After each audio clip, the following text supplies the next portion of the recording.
Subscribe कीजिए learn basics को और बेल आइकन को दबाइए कुछ नया सीखने के लिए। हेलो फ्रेंड्स, एक बार फिर से स्वागत है। मैं हूं विश्व। तो आज के इस वीडियो में हम लोग जानने वाले हैं कि गूगल स्प्रेडशीट में मैक्सिमम फार्मूला कैसे इस्तेमाल करते हैं। गूगल स्प्रेडशीट पर बेसिक से लेकर एडवांस तक के वीडियोस देखने के लिए नीचे डिस्क्रिप्शन में प्लेलिस्ट का लिंक दिया है, वहां से जाकर के आप वो वीडियोस देख सकते हैं। तो चलिए शुरू करते हैं आज का वीडियो। तो जैसा कि आप देख रहे हैं, यहाँ पर स्टूडेंट का डेटा दिया हुआ है। स्टूडेंट ABCDE का जो सब्जेक्ट है, सब्जेक्ट 1, सब्जेक्ट 2, सब्जेक्ट 3 का यहाँ पर डेटा दिया हुआ है। अब इस वाले कॉलम में हम क्या करेंगे, मैक्सिमम नंबर निकालेंगे सब्जेक्ट 1, सब्जेक्ट 2 और सब्जेक्ट 3 में। ठीक है, तो हम क्या करेंगे, सबसे पहले इस सेल को हमने सेलेक्ट कर लिया, उसके बाद हमें इज इक्वल टू यहाँ पे टाइप करना है। उसके बाद हमें टाइप करना है MAX। तो जैसे ही आप MAX टाइप करेंगे, नीचे देखिए MAX का ऑप्शन बन करके आ गया, फंक्शन का ऑप्शन बन करके आ गया। यहाँ पे लिखा भी हुआ है maximum value in a numerical data set. ठीक है, इस पे क्लिक कर दीजिए और ब्रैकेट यहाँ पर ओपन हो गया।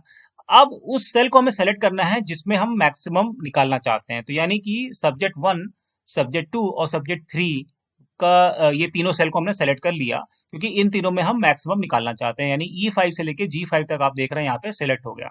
उसके बाद हमें क्या करना है, ब्रैकेट यहाँ पर क्लोज कर देना है। ठीक है, उसके बाद हम इंटर जैसे ही प्रेस करेंगे तो आप देखेंगे इसमें सबसे बड़ा नंबर 100 था। ये देखिए मैक्सिमम नंबर यहाँ पर दिखा रहा है 100। ठीक है, उसके बाद अगर आपको नीचे भी यही फॉर्मूला अप्लाई करना है तो सिंपल इसको सेलेक्ट करिए और यहाँ देखिए प्लस का साइन है, इसको पकड़ के नीचे तक ड्रैग कर दीजिए।